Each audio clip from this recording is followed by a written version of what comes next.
Hi everyone, आज का video यार उन सारे बच्चों के लिए है जो 99 परसेंटाइल लाना चाहते हैं फर्स्ट अटेम्प्ट के अंदर ही। बहुत प्रैक्टिकल टिप्स जो पिछले साल 1200 बच्चे देखकर आईआईटीएन बने थे, उससे भी ज्यादा बच्चे जो फॉलो करके अपने dream NIT, triple IT, IIT में आज बैठे हैं, वो आपके साथ शेयर करने वाले हैं। एकदम sir day to day routine जो होता है ना, उस बेसिस पे पूरी स्ट्रैटेजी मिल जाएगी। सिलेबस का आंसर मिल जाएगा, सिलेबस कब, कैसे, कितना, रिवीजन, टेस्ट, प्रैक्टिस, हर एक चीज जो आपको अब से लेकर आपके जे एडवांस तक करनी है, बीच के दोनों मेंस को ध्यान में रखते हुए और जो 12th के उनके बोर्ड्स को ध्यान में रखते हुए बहुत प्रैक्टिकली शॉर्ट तरीके से आज सारा आंसर और मैं बताने वाले हैं। तो यार आज का फॉर्मेट क्या होगा, मैं क्वेश्चन पूछूंगा आपकी तरफ से। हजारों बच्चों से क्वेश्चन इकट्ठे किए हैं, उनको क्या क्या तकलीफें आ रही है, उनको अकाउंट में लिया है और फिर ये स्ट्रैटेजी वीडियो आपके लिए लेकर आ रहे हैं। कोई इधर उधर की बात नहीं होगी, कुछ नहीं होगा, सिर्फ एक सिंगल फोकस है, फर्स्ट अटेम्प्ट में 99 परसेंटाइल अपने को फोड़ना है। सर इसके लिए अपन ने एक पोल भी कराया था, बिल्कुल करीब बहुत सारे उसमें वोट्स आए। 67% बच्चे ने बोला सर स्ट्रैटेजी वीडियो चाहिए पर फर्स्ट अटेम्प्ट तक की ही बता दो। 33% बच्चा जो थोड़ा सा लॉन्ग टर्म सोच रहा है, उसने बोला नहीं सर फर्स्ट, सेकंड मेंस और जे एडवांस को कंबाइन करके हुए बता दो। तो यार क्वेश्चन शुरू करते हैं। सर इस पूरे वीडियो में अपन क्या करने वाले हैं, जैसा इनके सर ने भी बोला था, पूरी प्रिपरेशन को 4 पार्ट में अपन डिवाइड कर लेते हैं, जो अपना स्टैंडर्ड तरीका है जिससे भारत का हाईएस्ट सिलेक्शन रेशियो हर साल निकल रहा है। लर्न मतलब सिलेबस वाला पार्ट, प्रैक्टिस क्वेश्चंस कैसे, कब, कितने, टेस्ट, और इन तीनों के साइमल्टेनियसली रिवीजन कैसे करना है, क्योंकि यार सबको पता है 100 चैप्टर का सिलेबस है, बिना रिवीजन के कुछ नहीं होगा। ठीक है, तो सर शुरुआत करते हैं अपन लर्न से।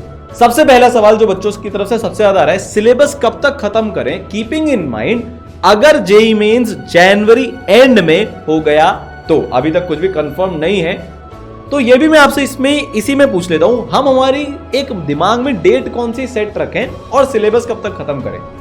देखो बच्चों, जब तक डेट नहीं आती ना, मेरे हिसाब से तो जो अर्लीस्ट पॉसिबल जो एस्टिमेशन लग सकता है ना, जैसे हमें जनवरी एंड का लेके चल लें, वो आप डेट लेके चलो। तो लेट आती है तो वैसे भी आप फायदे में रहोगे, लेकिन अगर जल्दी आ जाती है और आपने लेट रखा है तो आप नुकसान में रहोगे। तो आप ये मान के चलो जनवरी एंड में आपका जेईई मेन 1 हो रहा है, तो यार आप कोशिश करके, मेरे हिसाब से जिन बच्चों की तैयारी ठीक लेवल पर चल रही है, वो लगभग 15-20 जनवरी तक कोशिश करें अपना सिलेबस निकालने की। और इसमें भी सर क्या रखना है, जैसे जो रूल जो अच्छा फॉलो जो रहता है ना, इस टाइम से रिवीजन का भी पार्ट रहना चाहिए उसमें। तो 80% टाइम अपना सिलेबस कंप्लीशन में बिताएं और 20% टाइम रिवीजन में बिताएं अपना। और इसमें सर एक चीज़ क्या होती है कि जनरली बच्चे जो सिलेबस ख़त्म करने के लिए जो फाइट मारते हैं ना, जैसे इसमें दोनों के लिए स्ट्रैटेजी बताता हूँ। कई बच्चे ऐसे हैं जो कुछ पार्ट एक सिलेबस का ख़त्म करके बैठे हैं, कुछ ऐसे हैं जैसे जो पर्टिकुलर ड्रॉपर्स हैं जिन्होंने लेट स्टार्ट किया, वो तो यार शायद जनवरी मिड तक ख़त्म ही नहीं कर पाएंगे, तो वो क्या करें। तो पहले वो बच्चे जिनका कुछ पार्ट सिलेबस का खत्म है, तो यार आप लोग 15-20 जनवरी तक कोशिश करके सिलेबस खत्म करो। और इसमें एक बात का विशेष ध्यान जो रखना चाहिए कि सर जो अपने लास्ट के टॉपिक्स होते हैं, जैसे हम फिजिक्स की बात करें, सेमीकंडक्टर्स, इलेक्ट्रोमैग्नेटिक वेव्स, ये इन चैप्टर्स में से जनरली सिंपल सवाल आते हैं लेकिन बच्चों के छूट जाते हैं। 1 में तो मोस्टली बच्चों के छूटते ही हैं, तो यार वो छोड़ के नहीं जाने हैं, ठीक है ना। और इनको इज्जत थोड़ी सी कम दी जाती है जेईई के गलियारों में कि भाई एडवांस, अब तो एडवांस के सिलेबस में भी इनफैक्ट काफी सारे आ गए हैं। तो सर केमिस्ट्री में तो इसका बहुत ही बोलबाला है पिछले कुछ टाइम से। Chemistry, everyday life, biomolecule, polymer, environmental chemistry, P block, इन सब से काफी ज्यादा सवाल। और एकदम जो 1 लाइनर होते हैं ना एनसीईआरटी के, एक इन्फॉर्मेशन आ गई, उस टाइम पे क्लिक हो गया तो 10 सेकंड में 4 नंबर आ जाएंगे, वैसे क्वेश्चन बहुत आने लगे हैं। तो यार सर ने एकदम सही बोला, अगर तुम्हारी प्रिपरेशन बिल्कुल अच्छी नहीं है, 75-80% सिलेबस खत्म कर लो, यही शायद हम बताने वाले थे, बिल्कुल, और जनवरी मिड तक। और अगर अभी तक तुम्हारा काफी सिलेबस खत्म हो गया है तो तुम पूरा सिलेबस 15 जनवरी तक खत्म कर सकते हो। सर इसमें मैं पूछना चाहूंगा कि जैसे ये बड़ा कंफ्यूजन का टाइम है, तो कोई एक ऐसा एग्जाम्पल अगर आपको ध्यान में आ रहा हो अपने एक बच्चे के साथ जिसके साथ यही था कि भाई मेरा एग्जाम 3 महीने बाद होगा, कि मेरा एग्जाम 4 महीने बाद होगा, उसने कैसे ये सिलेबस वाली गटमट को मैनेज किया। इसका सर बेस्ट एग्जाम्पल मैं मानता हूँ अपूर्व का। भाई उसके फर्स्ट अटेम्प्ट के बाद में बहुत बेकार हालत थी, 39 परसेंटाइल आए थे उसके। उसका जनवरी में हुआ था फर्स्ट अटेम्प्ट, और सेकंड अटेम्प्ट की डेट आ गई थी उस टाइम पर कि होने वाला अप्रैल में, तो 3 महीने बचे थे। उसकी तैयारी बिल्कुल मतलब आप मान के 39 परसेंटाइल के हिसाब से ही थी। तो 3 महीने में सर सबसे बड़ी बात सर क्या हुआ कि उसने 3 महीने के हिसाब से पूरी तैयारी चालू कर दी।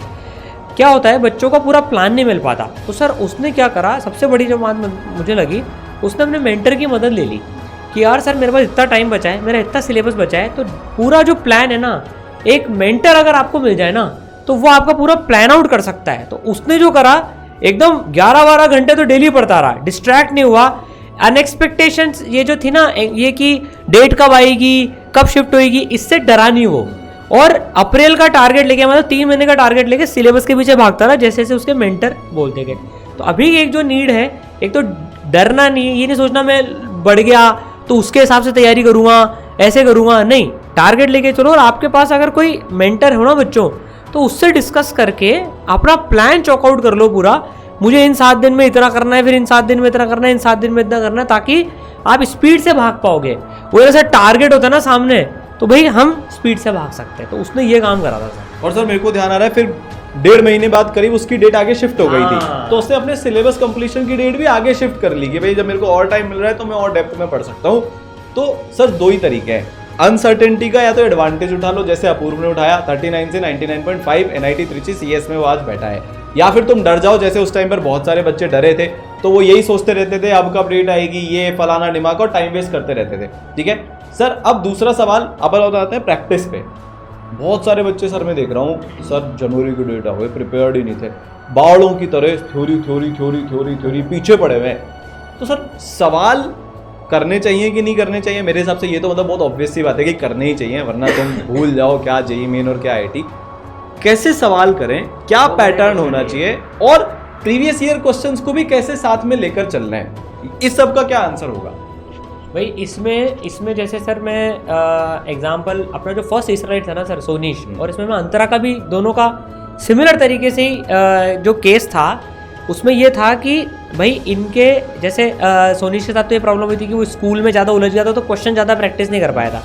थ्योरी एक लेवल पे उसने कुछ पार्ट कंप्लीट कर ली थी। अंतरा के साथ भी ऐसा था कि थ्योरी 12th के साथ में उसने कर ली थी ठीक ठाक, लेकिन फिर भी कमज़ोर थी, और उसको 13 में सवाल ज़्यादा करने थे। तो इन लोगों ने क्या करा सर, सबसे पहली चीज़ तो ये है ना, इधर उधर की किताबों उनके चक्कर में नहीं पड़े। इनके पास एक सोर्स था, जैसे अपने वो इसराइल के मॉड्यूल्स थे, आपके पास भी अगर ऐसे कोई मॉड्यूल्स हो जिसमें यार एकदम छटाए क्वेश्चंस हो, अब छांटने का टाइम गया, इधर उधर एक्सप्लोर करने का टाइम गया बच्चों। बुक्स पर्टिकुलरली मैं स्ट्रांगली नहीं रिकमेंड करूंगा, बिल्कुल भी नहीं बोलूंगा कि अभी कोई किताबें वगैरह करो, क्योंकि उसमें आपको बहुत क्वेश्चंस मिलते हैं, उसमें से छांटने में आपका टाइम वेस्ट होता है। तो एकदम डेडिकेटेड जो क्वेश्चंस का सेट है ना, छटाए क्वेश्चंस, क्वालिटी क्वेश्चंस, वो करो। अब सर सोनीश और इन्होंने कैसे किया था, जैसे जब इनका जेईई में, और अंतरा की बाद में बताऊं आपको, तो इन लोगों का जैसे जेईई में 1 ऑब्वियसली मतलब सब बच्चे सेम फेज से गुजरते हैं, तो अपने जैसे मॉड्यूल में 4 एक्सरसाइजेज हैं, 1 है, 2 है। 1 मतलब सिंगल करेक्ट, 1 है मतलब सिंपल लेवल एडवांस के क्वेश्चन, 2 मतलब जेईई मेन के टफ लेवल, और 2 है मतलब एडवांस के टफ लेवल, इरोडो लेवल क्वेश्चन हो गए। मतलब केमिस्ट्री में इरोडो नहीं होती, बस बच्चे समझ जाओगे बहुत टफ क्वेश्चन होते हैं। तो इन बच्चों ने क्या करा सर कि जब टाइम कम बचा था ना, तो इन्होंने अपने, क्योंकि सब टॉपिक वाइज बैठे हुए हैं, तो इन्होंने क्या करा सर कि 1 पूरी करी एक्सरसाइज, सिंगल ग्रेड की पूरी प्रैक्टिस कर ली, 1 भी ठीक है कुछ कर ली क्योंकि वो पैटर्न बेस्ड क्वेश्चन थे। 2 और 2 में इन्होंने क्या समझदारी करी, बच्चों ने सेलेक्टेड क्वेश्चन कर लिए, जैसे हर टॉपिक के जो है ना, अपने जैसे मॉड्यूल में हर टॉपिक के आगे लिखे हुए हैं कि यहाँ से यहाँ तक इस टॉपिक के यहाँ से आता है, होमवर्क इंडेक्स में है, तो उन्होंने हर टॉपिक के कुछ सवाल करे, सारे नहीं करे क्योंकि टाइम कम बचा था, और उन्होंने मार्क कर लिया कि यार मैं कौन से सवाल कर रहा हूँ और कौन से छोड़ के जा रहा हूँ। बिल्कुल बच्चों देखो टेक्निकल डिटेल में जाके बता रहा हूँ मैं आपको ये। तो आपको क्या करना है, आप टफ एक्सरसाइजेस के हर टॉपिक के कुछ सवाल कर लो, और जैसे ही जेईई मेन 1 हो जाए, ताकि आप ज़्यादा सिलेबस कवर कर पाओगे, ज़्यादा ब्रेड्थ कवर कर पाओगे, फिर जे एडवांस के लिए जो आपने सवाल छोड़े ना, उनको प्रैक्टिस की तरह से ले लेना। तो सर प्रैक्टिस में छटाए सवाल करो, और सारे सब टॉपिक्स के सिंपल लेवल के तो सारे कर लो, टफ लेवल के सेलेक्टेड करो, ये स्ट्रेटेजी होनी चाहिए मेरे हिसाब से। तो सर 2 चीज़ें मेरे को इसमें समझ में आई, वो मैं बता देता हूँ कि भाई एक तो प्रैक्टिस करनी ही पड़ेगी, बिना प्रैक्टिस के तो तुम्हारा कुछ नहीं हो सकता। दूसरी चीज़ ये कि बहुत सारे बच्चे क्या करते हैं, इधर उधर सोर्सेज से ये पता, एक तो एक क्वेश्चन बहुत जो पूछा गया कि सर मैं क्या डेली के 100 सवाल करूँ क्या, किसी ने बोला 50 करूँ क्या, तो ये नंबर फिक्स नहीं करना। जितना मुझे लगता है जो तुमने जिस दिन उतने जो सब टॉपिक करे, हर सब टॉपिक में से 1 सवाल मिनिमम तुमको करना है, या मैक्सिमम 2 सवाल तुमको हर सब टॉपिक में से करना है। उस हिसाब से सर बच्चों की तैयारी, बच्चों की प्रैक्टिस चलनी चाहिए। दूसरी चीज़ जो मेरे को इसमें समझ में आई कि सर एकदम है ना, मतलब वो होता है ना, पागलों की तरह नहीं भागना है कि मैं तो सवाल कर लूंगा। एक इसका एक्सट्रीम साइड भी है, बच्चे थ्योरी को सीरियसली नहीं लेते कि यार मैं तो वो कर लेता हूँ। अब सर एक फाइनल चीज़, PYQs पे अपन आ जाते हैं। PYQs एक तो कितने जरूरी हैं, PYQs करने से क्या एडवांटेज मिलता है, और साथ साथ में PYQs करने चाहिए कि टॉपिक खत्म होने के बाद PYQs अब बच्चों को करने चाहिए। मेरे हिसाब से PYQ तो चैप्टर फिनिश करने के बाद करने चाहिए। उसमें आपके दो फायदे रहते हैं। एक तो आपको ये भी सोचने को आता है मेरे को कौन सा फॉर्मूला लगाना है, साथ साथ में करोगे तो आपको पता रहेगा कि यार इस सवाल में मुझे ये फॉर्मूला लगाना नहीं, चैप्टर खत्म करो PYQs करो। अच्छा, इसमें मैं एक चीज़ और बताना चाहूँगा बच्चों, आपके पास अब सोल्यूशंस मौजूद होने चाहिए चीज़ों के। ऐसा नहीं यार एक क्वेश्चन में आपने 25 मिनट खराब कर दिए, अब वो टाइम गया। आप अगर 5 मिनट 10 मिनट उलझ गए ना क्वेश्चन में, तो सोल्यूशन के कुछ लाइन्स देख लो। अभी अटकना नहीं, छत की तरफ देख रहे हैं, पानी टपकेगा, आंसर आएगा, नहीं आता है भैया, वो ये टाइम वेस्ट नहीं करना। तो PYQs are must. JEE main 1 के पहले, जेई मेन के तो PYQs सबको खत्म कर ही लेने चाहिए लास्ट 10 ईयर्स के तो एटलीस्ट, और उनके सोल्यूशन वाले PYQs होने चाहिए, है ना। तो भाई जिस पिच पर जाकर खेलना है उस पिच की थोड़ी सी पहले प्रैक्टिस हो जानी चाहिए कि कैसा पूछा जा रहा है, क्या पूछा जा रहा है, क्या पैटर्न है, पिछले 4 साल से क्या चल रहा है। इससे काफी ज्यादा मदद मिलती है। पिछले साल सर मेरे को याद है दीपक ने ऐसा किया, PYQs भर भर कर किए, मंथन ने ऐसा किया, और भी मतलब यार ऑलमोस्ट हर बच्चे ने जिसने अपना इंप्रूवमेंट किया लास्ट के महीनों में PYQs पे उसने बहुत स्पेशल फोकस किया। अब तीसरी चीज जिससे सारे बच्चे भागते हैं, टेस्ट कितने देने चाहिए, कैसे देने चाहिए और कब देने चाहिए, इसका क्या आंसर रहेगा। तो बच्चों देखो, टेस्ट की बात यार है, टेस्ट से हर बच्चा कतराता है, सर ने बोला, क्योंकि उसमें नंबर कम आते हैं, बेइज्जती होती है, डीमोटिवेशन होता है। नहीं, पर सर मैं स्पेसिफिकली इसमें अंतरा का एग्जांपल देना चाहूँगा यार। उसका एक सब्जेक्ट बहुत ही कमजोर था, उसने डरने के बजाय टेस्ट दिए। उसने पता है टेस्ट को कैसे यूज़ किया, जैसे अपने टॉपिक वाइज टेस्ट है हर टॉपिक में, जैसे इसराइल के अपने टॉपिक वाइज टेस्ट हैं, तो और जिसके पास टॉपिक वाइज टेस्ट नहीं, वो 25 क्वेश्चन खुद छांट के 1 घंटे का टाइमर लगा के उसको प्रैक्टिस करें। भाई अपने इसराइल में तो टॉपिक वाइज टाइमर से चल जाते हैं, जिनके पास वो है वो ठीक है, जिनके पास नहीं है वो 25 क्वेश्चन छांट लें, प्रैक्टिस करें, टाइम्ड प्रैक्टिस। उससे क्या आपकी स्पीड भी इंप्रूव होगी और आप टेस्ट के माइंड फ्रेम में भी आओगे। तो ये टेस्ट जो है टॉपिक वाइज टेस्ट बच्चों को चैप्टर वाइज या टॉपिक वाइज DPP की तरह से यूज करना चाहिए, टाइम्ड DPP। तो भाई इससे आपको पता ही पड़ जाएगा आपका लेवल क्या है। और जो रिव्यू टेस्ट होते हैं ना सर 3-3 घंटे के, हर 2 हफ्ते या 3 हफ्ते में, वो कम से कम एक टेस्ट तो वो देना ही चाहिए। सर ये तो इस महीने की बात हुई, इस फिर महीने क्या के बाद अगले महीने से जैसे जैसे सिलेबस होता जाए, पूरा मतलब गाइडेड तरीके से, अगर आपके पास कोई गाइडेड प्लान है तो उसमें चल के टेस्ट तो देना ही चाहिए। और जब 15-20 दिन या 1 महीना बच जाए तो यार फुल सिलेबस पे शिफ्ट तब तो हो ही जाना चाहिए। जिनका सिलेबस अभी डिसेंट इनफ हो चुका है, थोड़ा सा बचा भी है ना, वो भी यार रेगुलर फुल सिलेबस टेस्ट तो देते जाओ। कोई बात नहीं, कोई चैप्टर छूटा हुआ भी है, कोई बात नहीं, दे तो दो। मेरी तो ये स्ट्रैटेजी इसमें सर मैं ये बताना चाहूँगा, और बच्चों का भी इसी से सिलेक्शन हुआ है सर। टेस्ट से जितना डर के भागोगे ना, उतना वो आपको मारेगा, और फिर लास्ट में लगेगा यार मेरे को तो टेस्ट देना ही नहीं आता। बच्चे लास्ट तक टेस्ट स्ट्रैटेजी सेट नहीं कर पाते अपनी, ये सबसे बड़ी बात है, क्योंकि टेस्ट ही नहीं देते। टेस्ट दो, टॉपिक वाइज टेस्ट यूज़ करो और रिव्यू टेस्ट यूज़ करो। सर को विवेक का एग्जांपल याद आ रहा है, अभी उसका इंटरव्यू मेरे दिमाग में आया। उसने बोला था सर हर टेस्ट में नंबर कम आते थे, हर बार ऐसा लगता था मेरा कुछ नहीं होगा, पर मैं टेस्ट देता गया।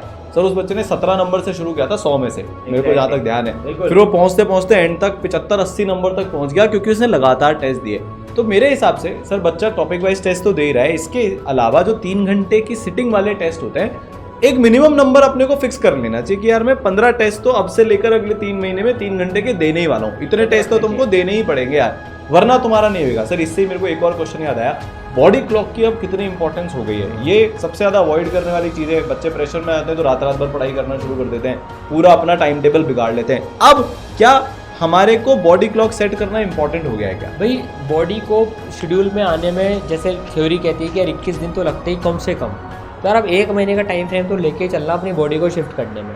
अभी भी अगर किसी का ऐसा है कि पूरी रात भर बैठ के पढ़ते हैं और दिन भर जागते हैं, मतलब सोते हैं, रात में पढ़ते हैं, तो यार वो धीरे धीरे शिफ्ट करने की कोशिश करो। रातों रात कुछ भी चेंज नहीं होगा।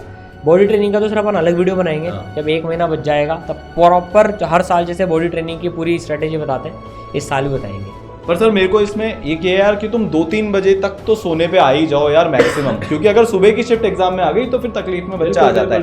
अब एक फाइनल चीज बची, रिवीजन। सबसे माथाफोड़ी का काम यही है। माथाफोड़ी क्यों यार, हमारे आड़ोती में माथाफोड़ी बोलते हैं। सबसे कठिन काम यही है, बैलेंस करने का काम यही है, क्योंकि सर रिवीजन करने जाते हैं तो सिलेबस का डर लगता है कि यार मेरा सिलेबस छूट रहा है, और सिलेबस करने जाता हूँ तो ये डर लगता है कि आएगा तो पूरा 11-12। तो जैसा हमने शुरू में बताया था 80% हमको थ्योरी पे टाइम देना है, 20% हमको रिवीजन करना है। इसको थोड़ा सा और डिटेल में आप इस रिवीजन की एग्जैक्टली क्या स्ट्रैटेजी होनी चाहिए उस पर बात करते हैं। मैं इसमें बच्चों डेली कैलेंडर बताता हूँ तुमको। डेली का जो कैलेंडर होना चाहिए ना, तुम्हारा टाइम टेबल जो डेली का होना चाहिए वो इस तरह से होना चाहिए। भाई तुम सुबह से शाम तक तो यार अपना सिलेबस कंप्लीट जो 80% टाइम है ना उसमें बिताओ।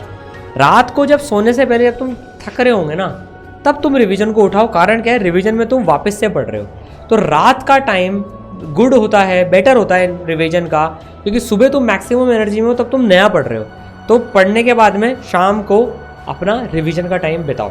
और यार रिवीजन में भी कैसे 3 टाइप की स्ट्रैटेजी रखो, जो एकदम स्ट्रॉन्ग है उसके शॉर्ट नोट्स पढ़ लो, नहीं तो अपने माइंड मैप से वो रिवाइज कर लो। जो मीडियम है उनके जो सब टॉपिक कमज़ोर हैं उनके वीडियोस आप 2x पे देख लो, और जो बिल्कुल ही उड़े हुए चैप्टर हैं उनके यार थ्योरी आपको वापस से पढ़नी पड़ेगी सही, तो उनके लेक्चर्स 1.5 1.2x पे देख लो, है ना। सर ये मेरे को है ना बिल्कुल अपूर्व अंतरा और दीपक से सीखने को जो एक चीज़ मिलती है ना सर, इन्होंने इतना प्यारा अपना सिंपल सा रूल रख रखा था, जो मेरे को अभी तक नहीं आता उसकी कंप्लीट थ्योरी लेक्चर देखूंगी क्योंकि मेरे को नहीं आता। मैं उसका 1 घंटे का one shot revision lecture, sir बच्चे ऐसा सोचते हैं सॉलिड स्टेट है 12-15 उसमें सब टॉपिक है, 1 घंटे का वन शॉट देखूंगा तो मेरा हो जाएगा, नहीं होगा यार। तुम कोई सिर्फ जेईई मेंस फर्स्ट थोड़ी ना देना चाहते हो, तुम एडवांस भी तो दोगे। तैयारी तो आईआईटी में जाने के लिए कर रहे हो ना, तुम्हारे को NIT Trichy versus IIT Bombay में चूज करना हो, अपने आप दिल से आवाज निकल के आ जाएगी कौन सी है। तो सर इन्होंने एकदम क्लियर रखा कि जो नहीं आता उसके कंप्लीट लेक्चर देखेंगे, 1.5x पे देख लेंगे, जो आता है उसके वन शॉट वाले जो लंबे लंबे वाले वीडियोस होते हैं जिसमें 4-4.5 घंटे में अपने रिवीजन खत्म करा है, वन शॉट नहीं मतलब वो जो होते हैं, और जो एकदम परफेक्टली आता है उसके लिए सर इन्होंने सुपर मेगा रिवीजन सीरीज को यूज किया और वहां से किया। तो क्लैरिटी दिमाग में होना बहुत जरूरी है।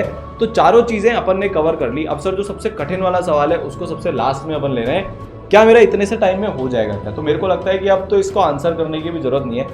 आपको हमने यार अपूर्व का एग्जाम्पल बता दिया, अंतरा का बता दिया, दीपक का बता दिया, मंथन का बता दिया।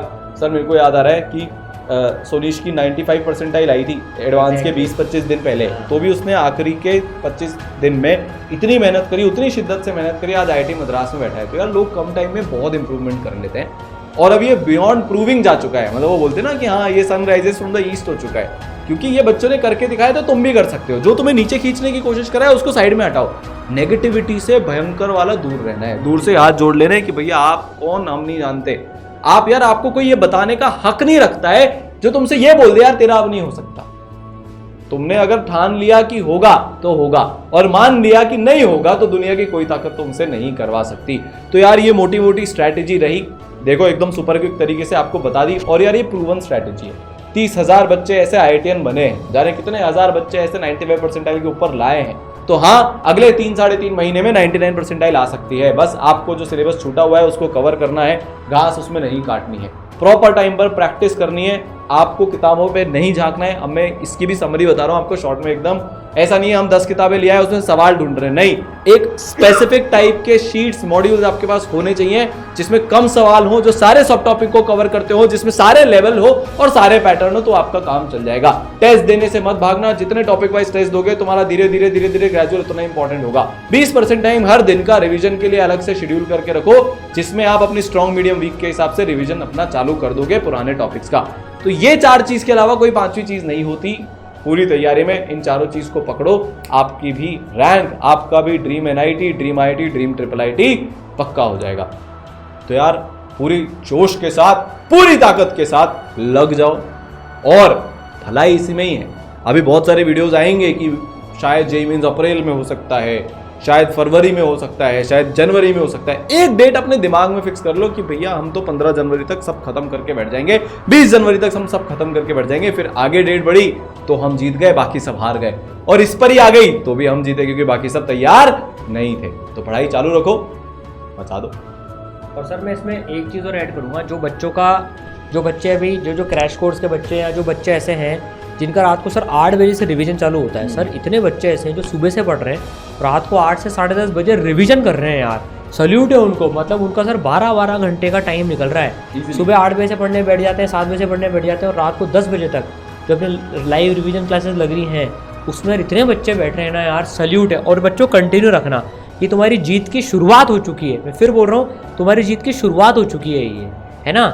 घबराना मत, करते जाना, डेट कभी भी है। तुम तो सोचो यार अभी से रिवीजन चालू कर दिया तुम लोगों ने, तो यार कितना आगे बढ़ जाओगे दुनिया से। कीप इट अप, है ना। All the best.